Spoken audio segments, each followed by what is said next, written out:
คนทำความชั่วความชั่วย่อมตอบสนองปลูกพืชปลูกผักชนิดใดผลที่ได้รับมาก็พืชเช่นนั้นผักชนิดนั้นธรรมะก็อย่างนั้นถ้าปฏิบัติอย่างใดผลก็จะแสดงขึ้นมาถ้าแบบปฏิบัติเลยผลก็บ่แสดงขึ้นมาเหมือนกับเขาปลูกมะม่วงที่เขาจะกินที่เขาปลูกก็บ่ได้กินไปกินมะม่วงของบ้านอื่นคนอื่นปูนที่เพิ่นปลูกมีลูกก็จำเป็นได้ทุกข์กับลูกถ้าหมีก็บ่ได้ทุกข์กับลูกหรือบ่หมีเอาลูกคนอื่นมาเลี้ยงเอาหลานคนอื่นมาเลี้ยงลูกคนตัวเองมาเลี้ยง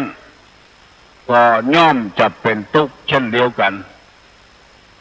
ถ้าหากบ่ใครทุกข์กับลูกกับหลานเขาก็บ่ไปพัวพันกับมันบ่เอามาเลี้ยงมันก็บ่ทุกข์ยกตัวอย่างให้เป็นธรรมชาติที่พี่น้องทั้งหลายได้ฟังแล้วมันเป็นธรรมชาติคนที่บ่มีรถก็บ่เดือดว่าน้ำมันแพงเพราะว่าบ่มีรถเอาน้ำมันเข้าใส่เปิ้นก็บ่เดือดหมู่ที่มีรถก็เดือดเพราะน้ำมันแพงมันเป็นธรรมชาติเพราะเอาซื้อรถมาต้องใส่น้ำมันเมื่อมีรถแล้วมีน้ำมันแล้วบ่มีคนขับก็ต้องทุกข์ทำแล้วตัวเองขับบ่จ้างขับบ่เป็นได้อันนั้นมาก็ต้องเป็นทุกข์กับอันนั้นถ้าบ่ได้ก็บ่เป็นทุกข์บ่มีเงินบ่มีทองก็เป็นทุกข์เพราะเฮาใจจ่ายสุรุ่ยสุร่ายเฮาขี้ค้านบ่ประกอบอาชีพอันใดอยู่กินละเหินเปิ้นคอไปเลยอันนี้ก็คือเป็นธรรมชาติเปิ้นมั่งมีสีสุขเพราะเปิ้นมันเปิ้นขยันเฮาก็สู้เปิ้นบ่ได้เปิ้นได้ไปไกลแล้วอันนี้พูดสำหรับคนธรรมดาก็กาพาณิชย์คนเนี้ยให้ใส่สวนสำหรับข้าราชการบ้านเมืองตลอดสัปดาห์หนึ่ง5 วันเต็มอันนี้ก็หันใจเป็นพ่องทหารก็บ่ได้ตำรวจก็บ่ได้เพราะมีกฎข้อบังคับอยู่แล้วสำหรับครูบาอาจารย์ก็ดีนายแพทย์ก็ดีพยาบาลก็ดีเพราะฉะนั้นพระพุทธศาสนาเฮาจึงเป็นศาสนาธรรมชาติคนใดทำเจือใดก็ได้ผลฉะนั้นแล้วมีความจำเป็นอย่างยิ่งที่คนเฮาจะต้องปฏิบัติตามหลักธรรมชาติอย่าไปฝ่าฝืนมันถ้าฝ่าฝืนมันเมื่อใดก็เดือดร้อนเมื่อนั้นเอาง่ายๆวิทยาศาสตร์คือการฝ่าฝืนธรรมชาติเพราะว่ามันเล่นงานขึ้นมามันก็เล่นดื้อๆมันแบบงามแบบเหมือนธรรมชาติต้องใส่เชื้อเพลิงให้มันต้องใส่มันเครื่องให้มันใครจะฟังบ่เข้าใจแต่ธรรมชาติของคนเนี้ยบ่ต้องเติมอย่างแล้วกินข้าวป่าอาหารตามธรรมดานี่ละสมมติว่าเฮารถไปเข้ายางระเบิดเถียขับไปสั่นทึดเถียอันนี้คือการฝืนธรรมชาติมันจะให้เหมือนใจโดยทั่วไปนะเป็นไปบ่ได้บางครั้งมันไม่อยู่แต่เราต้องเสียเงินเสียทองเสียก้าทนุบำรุงมันอย่างเขี้ยวปลอมกับเขี้ยวแตะเขี้ยวแตะนี้บ่ต้องระวังรักษาอย่างกินข้าวแล้วก็แปรงฟันอย่าลุกมาก็แปรงฟันทำความสะอาดถึงมันซะนะ ว่าต้องไปรักษาเนี่ยพอถึงข้าวมันหล่อนไปเอาเขี้ยวใหม่เขาใส่นั่นคือธรรมชาติเขี้ยวใหม่นี่บอกเกยกับปากกับคอกับปากกับคอบางคนเลยกินข้าวกินน้ำติดออกก่อนอยู่มีใส่กระงามอย่างเดียวเวลากินข้าวบุม่วนอันนี้คือการฝืนธรรมชาติหัวเข้ากันเป็นดามเล็กดามหลาขึ้นจะเนี้ยเหมือนเก่าเหมือนเดิมบ่ได้บ่เหมือนธรรมชาติอันนี้คือวิทยาศาสตร์ฝืนธรรมชาติคนเฮาถ้าฝืนธรรมชาติเมื่อใดเหมือนเข้าก็เดือดร้อนเหมือนอันแต่ธรรมชาตินี่มันเป็นไปด้วยระเบียบของมันต่างหากตุลุงได้บอกว่าลักษณะของคนนี้ต้องรู้จักตัวเก่านั่นก็คือการคนที่มีการเสงี่ยมเจียมตนนั้นไผก็ฮักก็ชอบมีกิริยามารยาทเรียบร้อยตุลุงได้นำมาเสนอไปแล้วหลายข้อแล้วต้องเสงี่ยมเจียมตนคนเฮานี่ดัดได้ไม้บางอย่างก็ดัดได้เอามาแปลงรูปจ้างพ่องรูปนกพ่องรูปกระต่ายพ่องเพราะคนเฮาดัดมันดัดอยู่ตลอดเวลาพอเผลอมากิ่งไม่ออกมาก็บ่เป็นรูปนกบ่เป็นรูปจ้างแล้วแต่ว่าคนเฮาดัดตัวเดียวนิสัยมันจะเป็นไปตามนั้นที่ตุลุงนำมาเสนอไปแล้วหนึ่งคือมีใจอ่อนน้อมบังคับที่จิตที่ใจพุ่นอย่าไปใจกระด้างกระเดืองถ้าใจอ่อนน้อมครบยำแยงแล้วร่างกายมันก็จะอ่อนน้อมไปตัวกำอู้กำจ่ามันก็จะอ่อนไปตัวถ้าจิตใจกระด้างกระเดืองกำปากก็จะกระด้างไปตัวตีนมือนิสัยร่างกายก็จะกระด้างกระเดืองไปตัวบ่ยอมอยู่ในอำนาจของไผบ่ยอมเชื่อฟังตามไผแม้แต่ผู้นำของประเทศรู้อำนาจแก่ความอยากที่เกิดขึ้นเป็นไปโดยดีๆแต่เพราะนิสัยจิตใจกระด้างกระเดืองบ่อ่อนน้อมบ่เคารพนับถือรัฐบาลเนี่ยอย่างกวางหูกวางตาไปหมดบ่เหมือนเจ้าบ้านเฮาธรรมดาปฏิบัติติดตามที่รัฐบาลสั่งมาผู้ที่มีใจกระด้างกระเดืองจะต้องเป็นคนอย่างที่เขาว่ารัฐบาลไปคุกพุ่นอยู่กับเจ้าบ้านเจ้าจองบอกว่าหาเสียงรัฐบาลไปต่างประเทศเพื่อไปสัมพันธไมตรีก็ว่าระยะนี้ไม่ควรไปเนี่ยยังบ่ได้สักอย่างเพราะว่าใจบ่อ่อนน้อมมาก่อนปากก็เลยบ่อ่อนน้อมทำไม่ยังเป็นพิษเป็นภัยเป็นหมดเนี่ยคือมันฝืนธรรมชาติเพิ่นทำความดีรู้อยู่ว่าเป็นความดีก็ว่าเปิ้นยึดเป็นฐานหาเสียงหมู่นี้เป็นต้นสองมีความเจียมตนเสงี่ยมเจียมตนรู้ฐานะรู้ความเป็นอยู่บ่อาจเอื้อมขึ้นไปสู่เบื้องบนปากก็เจียมกำปากตัวเองก็เจียมตัวเองอันนี้มันเป็นธรรมชาติเพราะคนเรานี่อ่อนน้อมไปได้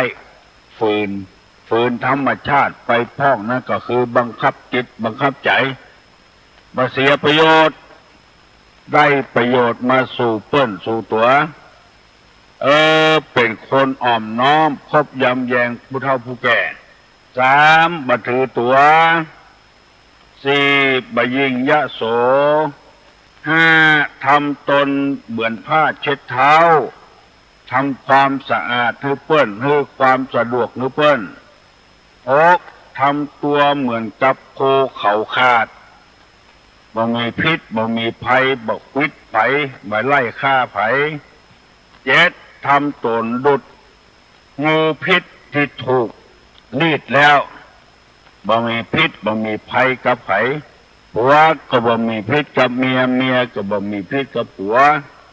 แปดอ่อนโยนเก้านุ่มนวลวันนี้จะอธิบายคำว่าอ่อนโยนข้อที่แปดกับข้อที่เก้านุ่มนวลอ่อนโยนนี่บ่ใจอ่อนแอไปสังเกตพ่อผัวเมียเป็นอยู่กับกันเมียไม่ยิงคนใดอ่อนโยนต่อผัวได้ปฏิบัติปัดโผผัวจะมีคนนิยมชมชอบคนต่างภาคกลางภาคใต้นิยมมาเซาะเมียตังเหนือเพราะว่าคนตังเหนือนี้ได้รับอิทธิพลจากพระพุทธศาสนาปฏิบัติปัดโผผัวดีกูบาดย่างต่างเตียว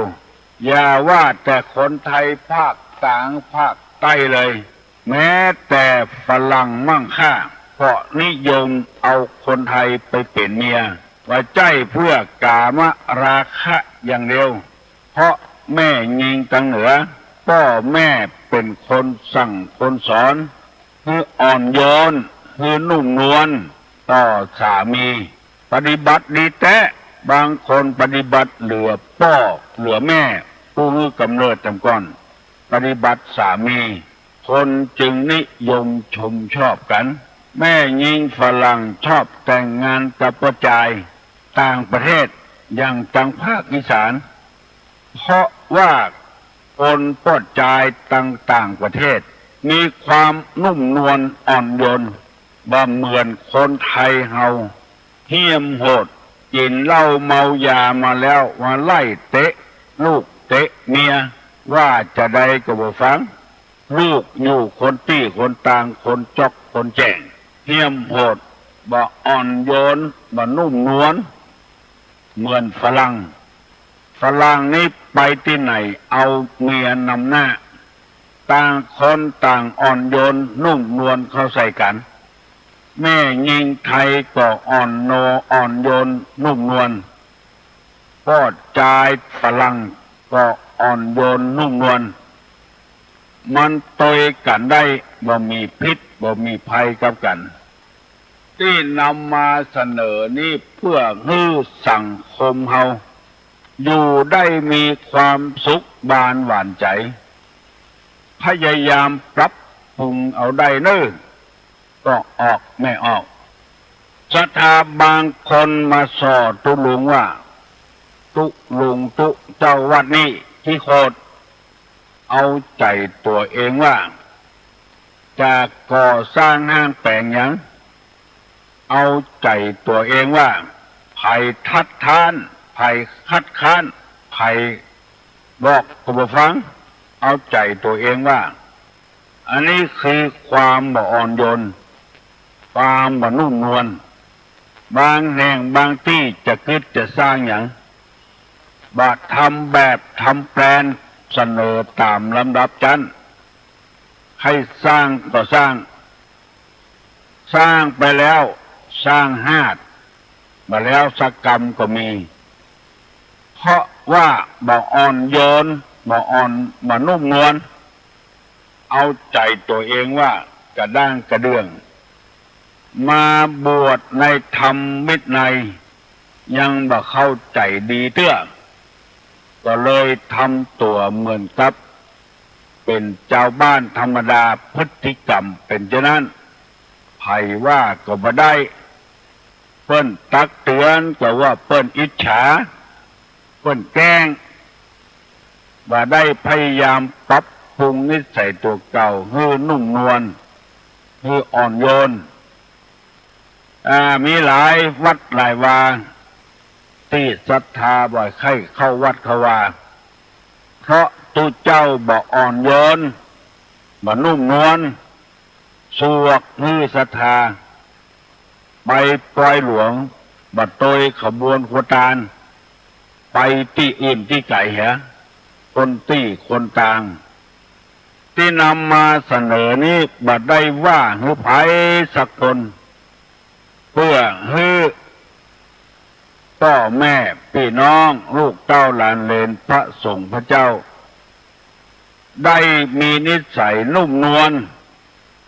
และอ่อนโยนหรืออ่อนโยนและนุ่มนวลอู้กับพอออกไม่ออกอู้อย่างนุ่มนวลเข้าใจดีอย่าไปโอหังทางแตกลูกเต้าก็ดีผัวเมียก็ดีพ่อกับแม่ก็ดีหัวหน้าคนก็ดีข้าราชการทหารตำรวจก็ดีถ้าคนใดอ่อนโยนและนุ่มนวลหัวหน้าเจ้านายอ่อนโยนนุ่มนวลต่อลูกน้องลูกน้องก็ฮักก็แปลงไปใจอำนาจบาดใหญ่เกินไปมันก็มดตี้มดตางพระพุทธเจ้าทำเป็นตัวอย่างบางคนจะมีคนฆ่าคนแกงบ่คอดกรรมบ่กระทำเวรอย่างเสียอย่างธรรมชาติจึงจะลงโทษมันคนเดียวปล่อยมันตามความต้องการของมันเช่นพระเทวทัตใส่ร้ายป้ายสีพระพุทธเจ้ากู้ยังแม้แต่ลมหายใจบดายก็ใส่ร้ายคือพระพุทธเจ้าโคตรแต่พระองค์ก็บ่โคตรยังนุ่มนวลอยู่ตลอดเวลาไปที่ไหน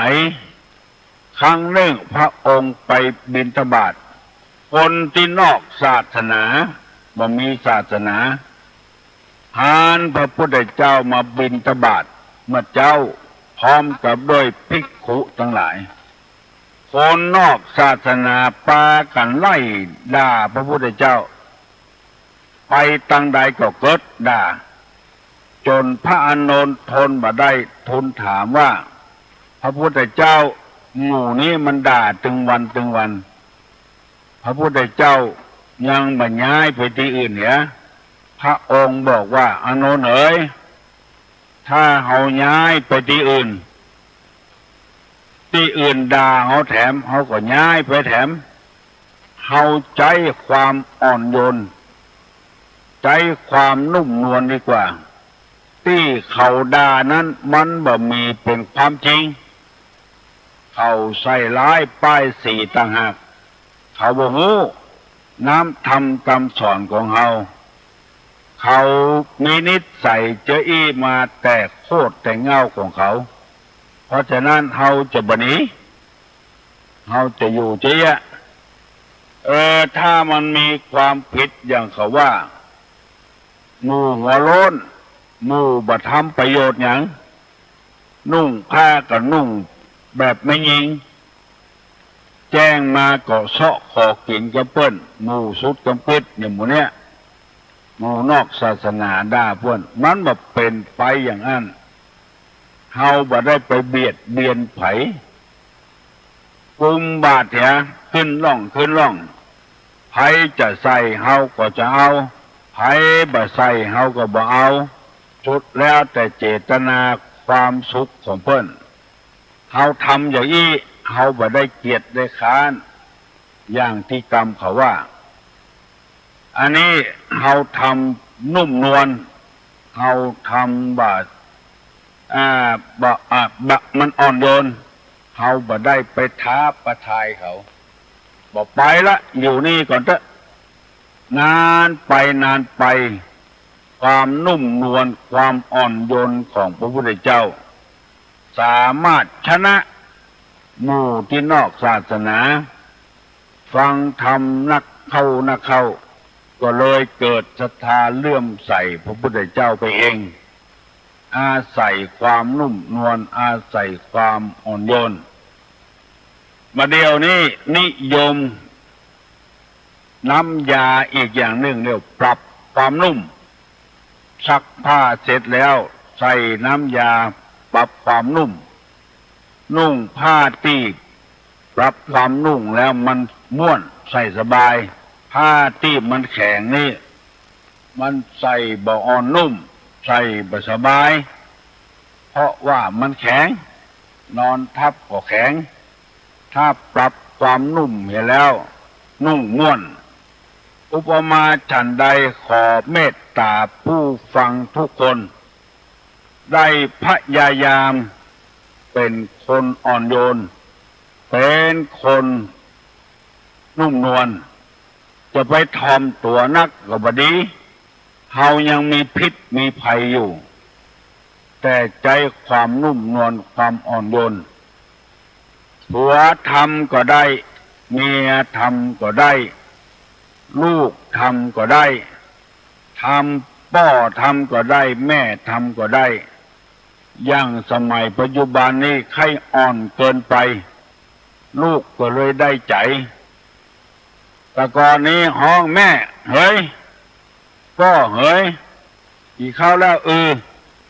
กาว่าบักกินเตื้อกะมาเดี๋ยวนี้ต้องคับต้องผมใส่ละอ่อนกูบาดย่างตังเตียวลูกของแม่เจ้าอ่อนโยนอ่อนนุ่มฟังแล้วมันม่วนมีหลายคนที่ใจวาจานุ่มนวลต้องคนพ่อลูกกินเข้าด้วยกันกินไปลูกมันไปคบใส่ฮัดใส่ทรายกินกับข้าวให้ขึ้นพ่อบอกกถามว่าให้อย่างพ่อคบใส่ฮัดให้โอ้ดักเหี่ยพ่อเข้ามันปลูกกับดินมันก็เอาพ่ออดเอาเหี่ยนุ่มนวลใส่ลูกน้องเอ๋ยปีหน้านะเฮาปลูกเข้าเฮาบ่ปลูกกับดินเนาะเฮาไปปลูกบนป่ายไม้พุ่นเนาะลูกเนาะเราเกิดพอเรานุ่มนวลขนาดนักนุ่มนวลต่อลูกมันก็คิดได้ว่าไปเป็นได้จะได้เอาเข้าไปปลูกบนป่ายไม้มันปลูกกับดินมันก็ย่อมเป็นหัดอยู่พ่องตุลงไปหันคนที่อ่อนนุ่มอ่อนโยนและอ่อนนุ่มนวลนี่ไปหันพ่อขุนสันกระแปงเนี่ยพ่อขุนเป่าพ่อขุนเป็นประชาเพื่อเนื่องปนิมนต์ไปเทศเพิ่นก็มานั่งในป้อเป็นป้อของพ่อเลี้ยงสวนเนาะเป็นป้อของพ่อเลี้ยงทองใบลูกเป็นเล่าให้ฟัง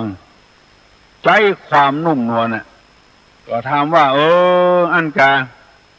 พ่อเลี้ยงสวนอยู่นี่ก็อยู่รู้ทุกเจ้าพ่อเลี้ยงพ่อเลี้ยงสวนลูกเปิ้นแต่เจ้าบ้านห้องพ่อเลี้ยงก็ห้องตัวเปิ้นห้องลูกเป็นพ่อเลี้ยงมันนุ่มนวลตุลุงได้ยินแล้วจำตะฮอดมาเดียวเป็น40-50 ปีที่ล่วงแล้วมาแล้วอันนี้ยกตัวอย่างให้ฟังพ่อเลี้ยงใบพ่อเลี้ยงสวนนุ่มนวลอ่อนโยนว่าตามเจ้าบ้านว่าตามทุเจ้า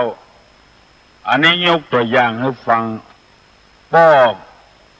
คุณเป่าคุณเป็นประชานี่มีเมียถึง3 คนอยู่ด้วยกันทั้งหมด